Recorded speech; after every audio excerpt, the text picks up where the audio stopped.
Fala galera, olha só, estamos aqui na parte 2 da nossa sériezinha aí, né, pastor? De personagens que foram vilanizados pela tradução, interpretação injustamente.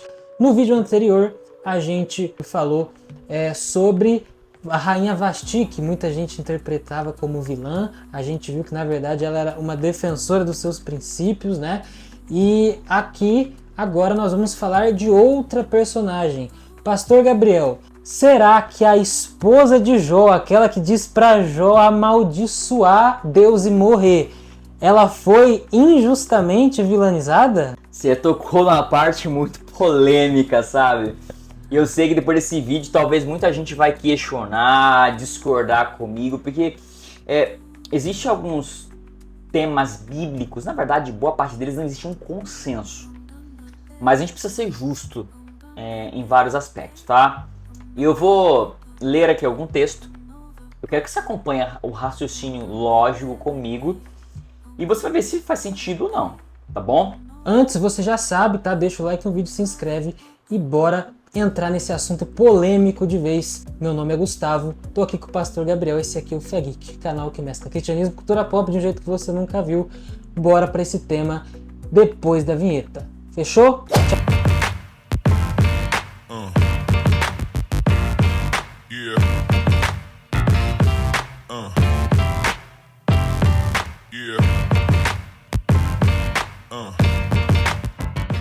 Vamos tentar ser o mais claro possível. Inclusive, eu escrevi junto com um amigo, o Denison, em 2014. Estava iniciando o mestrado, nós escrevemos um artigo sobre isso. Quem sabe em algum momento até disponibiliza esse artigo aí para vocês darem uma lida. Tem lá as referências biográficas, as fontes. Foi bem legal estudar sobre a personagem. Vamos pensar então no livro de Jó. Então, primeiro que você tem que considerar o livro mais antigo da Bíblia, tá? Foi escrito antes de Moisés escrever o Gênesis, o Êxodo, o Pentateuco. Foi quando ele estava lá no deserto de Midian. A caligrafia, os primeiros escritos, tudo estava tomando forma ainda. Então você tem que levar em consideração que, por se tratar do primeiro livro, ser o livro mais antigo, estudar Jó é como se você colocasse alguém para fazer um mergulho no mar a uns 30 metros de profundidade, sem oxigênio, sem alguns auxílios. Tô falando para você, é muito complicado. O livro de Jó é escrito numa linguagem poética. Ele tá cheio de quiasmos e uma linguagem muito complexa. A tradução de Jó é dificílima.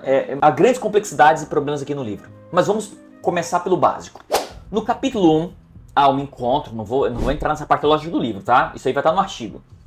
Tem lá um encontro em algum local, um diálogo, Deus, Satanás se apresenta, Jó é apontado como alguém íntegro, justo, reto, temente a Deus, desviava do mal, ok? Jó era um cara quase que perfeito, cara ok. E vou falar uma coisa pra você, um homem como Jó não se casa com qualquer mulher. Eita. E um homem de sucesso como Jó é porque tem ao seu lado alguém à altura. Eu vou te provar isso, tá? Quando Deus permite que Satanás toque, fala assim, olha, toca em tudo que ele tem, no primeiro encontro, mas não toca nele. Sim. E ele perde tudo que tem, bens, servos, famílias, filhos, mas a esposa não. A esposa não. Mas Deus não pediu para excluir a esposa. Não. É porque a expressão ali, o nele, o que está no texto é que Deus via Jó e a esposa como uma só carne, como um ser só, como um único indivíduo, como uma unidade. Em outras palavras, Jó era um homem bem casado. Tá. E não tocar nele incluía não tocar na sua esposa. Esse é o primeiro ponto. Certo. Tá. Agora, beleza. Eu entendo que os dois eram casados e agora você explicou muito bem essa questão de não tocar nele também, se referir à esposa. Mas a gente vê nessa história que essa esposa, que o senhor disse aí que ele era muito bem casado, mandou ele amaldiçoar Deus e morrer quando ele estava na pior. Como é que é isso então? Aí vem um segundo momento. segundo encontro, e Jó já tinha perdido tudo, ainda tinha sua esposa e sua saúde. Sim. E agora, mais uma vez, ele é atingido. E agora o corpo cobre de ferida. Está devastado. A Bíblia diz que estava se raspando com um caco de telha. Ok? Visivelmente, ele estava à beira da morte. Sim. Se você olhar uma descrição da condição de Jó, eu acho que vale a pena ler o texto e já vou te responder a tua pergunta. Jó 19, Sim. verso 20 em diante. Diz assim: não passo de pele e osso, escapei só com a pele dos dentes. Outro texto interessante, verso 17. Minha mulher acha repugnante o meu hálito, os meus próprios irmãos têm nojo de mim, até os meninos zombam de mim. Todos dão risada quando eu apareço. Todos os meus amigos chegados me detestam, e aqueles que eu amo se voltaram contra mim. Jó está dizendo que a sua condição era tão triste, tão complicada, que estava só pele e osso, extremamente magro. Quando ele diz que ele escapou somente com a pele dos dentes, aí é um contexto da tradução, né? Ele diz assim: eu só fiquei só com a gengiva, meus dentes caíram.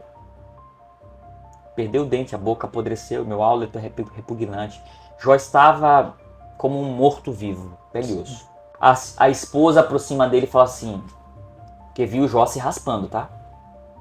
E se raspar, estando leproso, é um processo de purificação. Você acredita que você vai se curar, então você se cobre de cinza e se raspa. Isso era uma prática do leproso. Uhum. Então, a mulher de Jó assiste Jó fazendo um rito de alguém que acreditava que ia ficar curado. Como assim?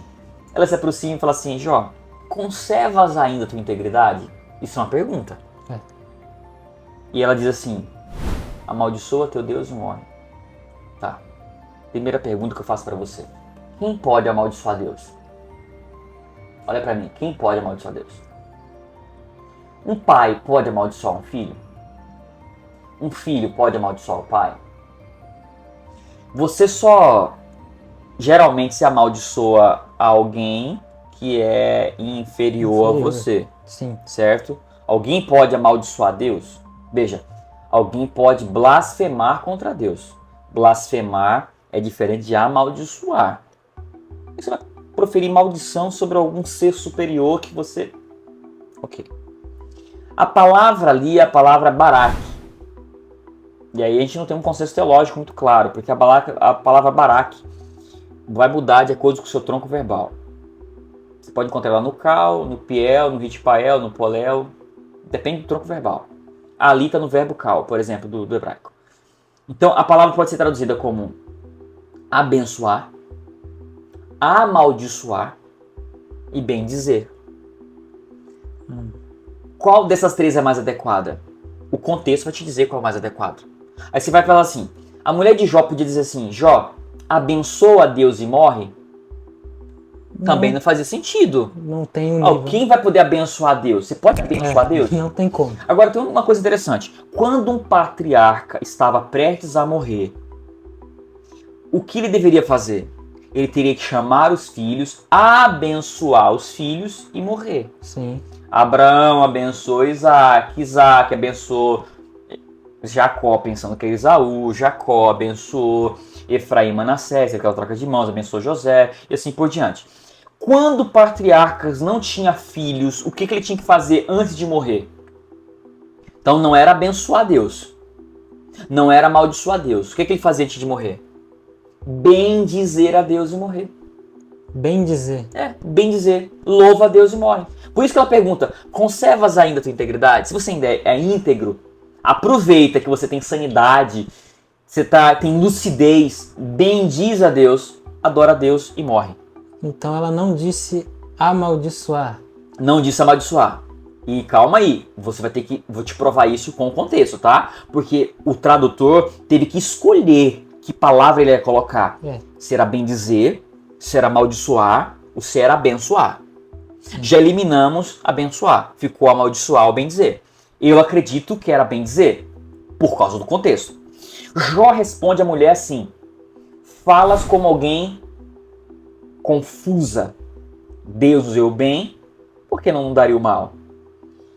E só que o texto seguinte diz que Jó bendisse a Deus, Jó bendizeu a Deus, e o texto termina dizendo que em nada disso Jó pecou. Jó fez exatamente o que a mulher pediu.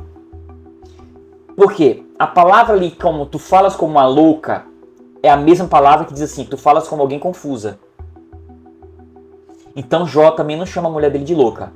Ele chama a mulher dele de confusa. Confusa. Por quê? O que Jó estava dizendo? Amiga, mulher, eu não vou morrer como você pensa.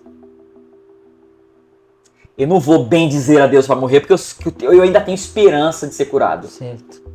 Mas já que você está pedindo, Deus nos deu bem, também nos daria o mal, bendito seja o nome do Senhor. Aquelas frases lindas e impactantes que você já conhece muito bem. Não vou aqui chover no molhado. E Jó bendiz a Deus e o texto diz que nada disso ele pecou. Ok. Aí você fala assim, pastor, ainda não está claro. Você até convenceu, mas não resolveu. Tá bom.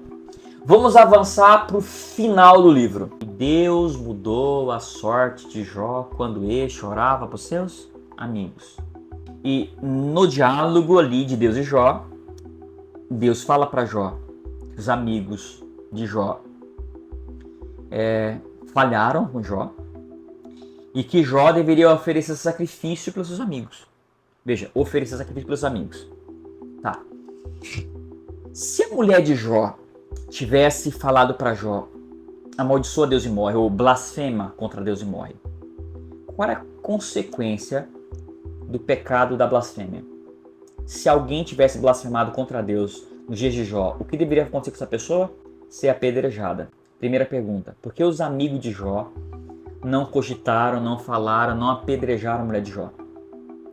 Pastor, não, eles estavam dispostos a espremer Jó até o final, Jó estava acabado, os amigos estavam torcendo Jó para que ele confessasse um pecado que não tinha, porque ele dizia que Jó era culpado do que estava acontecendo. Sim. E eles iam aliviar para a mulher de Jó? Não iam aliviar para a mulher de Jó. Então, primeira coisa. Então, se blasfemar é pecado, se pedir para alguém blasfemar é pecado, se a mulher de Jó pediu para Jó amaldiçoar Deus, por que ela não é punida? Tá bom. Vamos pensar então que Jó e Deus passou o pano nesse momento. Então por que no final, já que os amigos de Jó estavam errados quanto às acusações contra Jó, e Deus fala assim, oferece sacrifício pelos seus amigos. E por que ele falou assim, oferece sacrifício também pela tua mulher que errou com você? Ou então fala assim, Deus mudou a sorte de Jó quando esse orava por sua mulher e por seus amigos. Agora eu entendi! Agora eu saquei! Agora todas as peças se encaixaram! Faz sentido para você? Outra coisa interessante do livro. Jó permanece com essa mesma mulher, tem outros 10 filhos com ela. Eles permanecem juntos em todo o tempo, ao longo de toda a história. Há um silêncio ali, a mulher de Jó não aparece mais ao longo no trecho à frente. Mas no texto fica claro que Jó nunca esteve sozinho. Primeiro, porque Deus esteve sempre com ele. E segundo, porque a sua mulher sempre permaneceu ao seu lado. E com essa mesma mulher, honrosa, maravilhosa, mulher incrível, Jó se mantém casado e tem outros 10 filhos com ela. Em nenhum momento Jó atribui culpa, dolo, nada contra essa mulher. Aí você fala assim, pastor, então agora o senhor é o revolucionário que achou... Não. Vamos pensar assim. Tradução da Bíblia em espanhol, Reina Valéria, de 1931, traduz como bendiz a Deus e morre. Tradução luterana, Lutero traduziu como bendiga a Deus e morre. Lutero também traduziu como bendiz a Deus e morre. Almeida, uma versão Almeida, de 1900, agora eu não lembro se 45, não lembro qual a data, mas também algumas traduções Almeida traduz como bendiz a Deus e morre.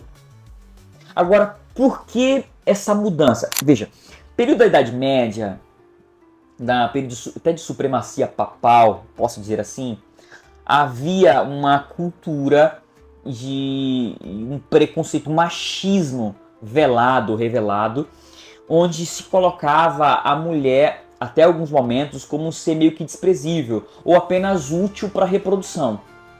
E a mulher de Jó, Vasti, Eva e outras mulheres não são colocadas como figuras importantes.